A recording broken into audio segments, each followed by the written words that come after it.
Welcome everyone to Sharp Talk. My name is Tomas Alas. I'm excited to be here with Doug Marcaida. You may know him as a judge on History's Forge and Fire and also an Edge Impact Weapons Specialist with Marcaida Kali.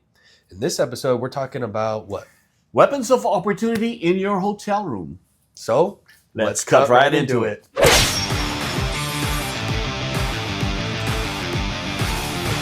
So we get this question quite a bit. You can't carry a knife, you can't carry a gun, you're traveling into a different country, but you're stuck in your hotel room. What are some weapons that we can talk about and use effectively? Well, it just so happens we are traveling and we are in a hotel room. So we just looked around the room and found some items that you can use as a weapon of opportunity. All right, Doug, what's the first one? Okay, let me just turn off the TV. Oh, the remote control. So the remote control right here that you can pick up anywhere, right? Common thing to find in a hotel room. You can actually use this because it's found in your hand. You can pick it up. It's so usually around your bed. Is a weapon of opportunity that can be for impact. Now, if you look at the way this is designed, you first have to look at the remote control. Goes what parts of it? It's got an edge all around the remote.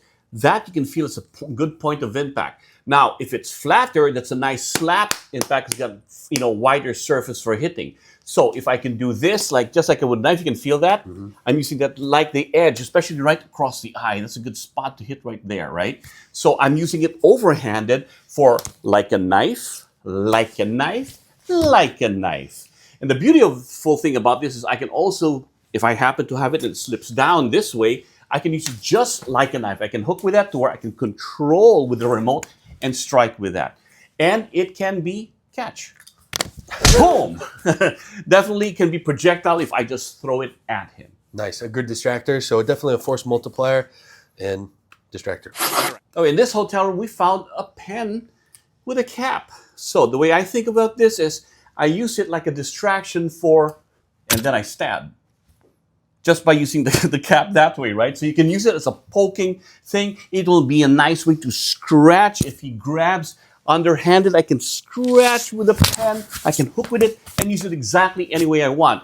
And like I said, it can always be projectile. So something I've been always curious about is an iron. How can you weaponize an iron for personal protection? The beautiful thing about an iron is it's got a handle. So already, aside from being hot, right? You're not normally going to be pulling out a hot iron. But this protects my knuckles. It's basically like your knuckle duster. If I use it, it has a nice way that I can use it to protect my hand if I'm using it. It's got a point in here so I can just jab with that point to give a distance. Notice the flat end here. I can use that to get, if he goes out here, it's got a nice complete surface to use that on a person. Now, in this particular one, it's not heated, but if it was, I could spray and then hit with it.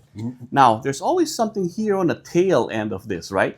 That's your whip right there when we're talking about flexible weapons. If I hit with this and to buy time to get there, I can use this particular part just to whip as I hit to distract. But if I do want to strangle, I can hit you with that. I can come out here and then strangle and then hit again or poke with it. So there's so many ways that you can use it for. If I happen to have it this way, then now I've got my whip and weapon. So this buys the distance because I can go length with this for long range, short range.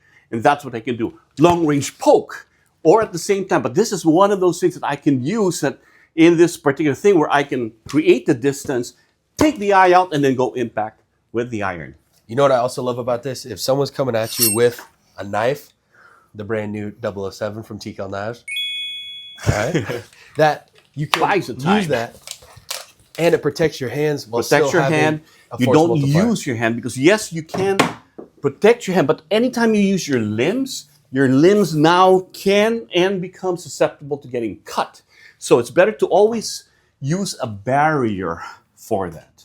And you can use the iron as a barrier. You can also use it if taught lightly. If you've seen our videos on flexible weapons, I can use that also, not just for this, but also if I happen to want to protect and get a distance. It's not about stopping because I'm not using this to stop the knife.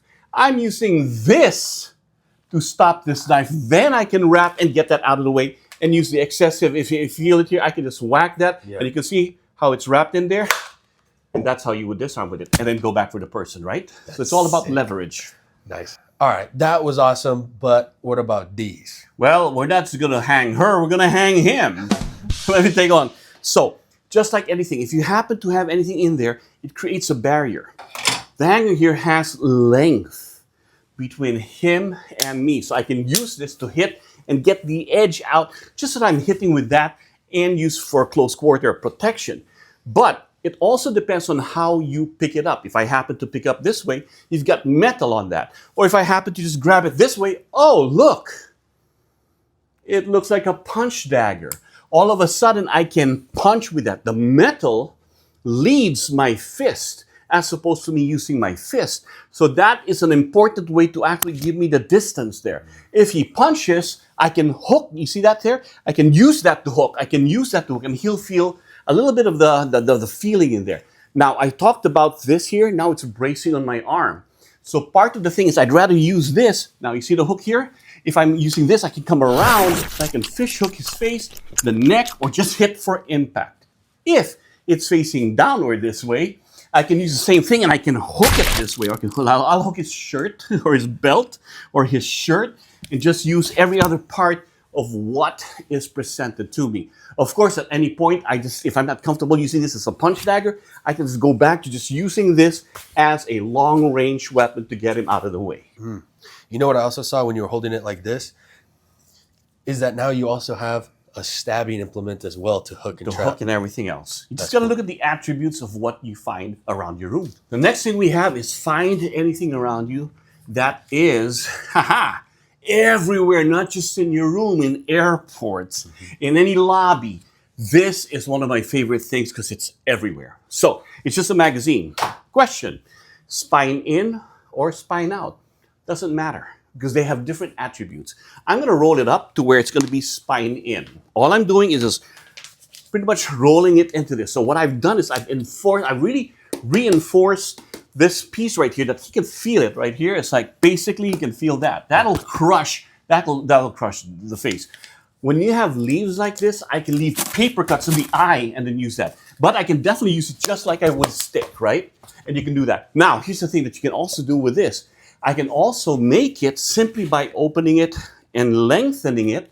Now I have a longer impact weapon when I start rolling this. And this time it won't be just squared, it'll be flatter. Now you have pretty much like a flat stick, right? And the reason for that is it buys me distance. So now I have a longer weapon for impact right here, right? Now this part is going to be harder, it's going to be floppy right here. But it also works like a fan, right? So it's going to be looser. It's like a whiplash when you're doing this. If I want to go impact, I can use this, or I can buy time and then use the rest of my hand to buy that. Of course, at any point, I can just open up the magazine and just pretty much let him read it and take it. It's a matter of a distraction also. I could be holding this and he won't see what's right behind it.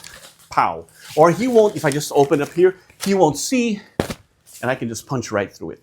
And of course, you got water bottles. It's great. It not only hydrates you, but it'll help hydrate him if I'm throwing water at him, right? Or if I got the handle here, I can use it just like a baton. Throw it at him, use it. If I use it this way, I can use it for an impact weapon this way and slash and hit. Everything you've learned from hitting, right? It just buys you time because why would I use this? Because there's distance. It keeps a distance away from me. If I'm using my hand, I'm closer and closer for impact also that way. So something to think about. And that's just a plastic water bottle. It could also be like a metal one as well, which does even more damage. If you happen to bring those, that's great. What else have we found here? Well, ice buckets.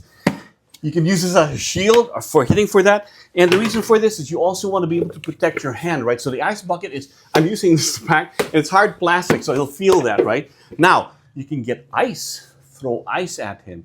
Take the ice bag, fill it with ice. Then you have a flail with weights in it. Put it on your pillowcase. Put the ice in there. Now you got weight on that pillowcase. That's going to be a hard flail. That's cool. Next, we have the tray here. We could use a book, but the books usually in the hotel rooms are Bibles. I'd rather do that than say your last rites when you're done, right? But for now, we're going to use a tray. Now, what I love about this is you can do it two-handed. Two-handed use of just slapping and slapping. He wants to punch. You can protect yourself against that. Use it as a shield. You can go one-handed to use a shield and strike, just like a sword and shield. Shield and strike. anything. If I want to use the edge, I can use the edge to hit that, right? Up the neck. Up, put your hands up. And then right into the neck, upper nose, hit the face. Very versatile with this. If I want to do two-handed or single-handed, because sometimes I want to protect my forearm. When you have knife training, because sometimes you don't want to expose your body as you're doing defensive moves because you get defensive cuts. So maybe I could use it to buy the time as he's cutting, because what I'm doing is if he's coming at me or trying to slash, reverse slash, the main thing is I have this to hit, and I'm using the power of the back of my forearm to put that, just to create the opening here. The power that just to shield something so that whatever happens here, I'm not limited to having close contact with a knife.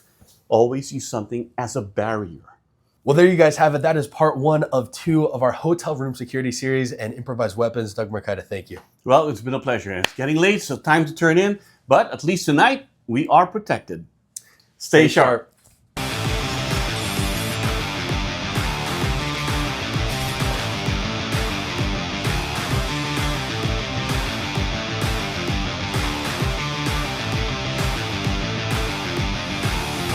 Hotel room. So let's cut right into it. Yeah, that's so. You have to put the so. Okay. How it's wrapped in there. And that's how you would disarm with it. And then go back for the person, right? So it's all about leverage. Nice. That was dope as son, let's go. All right.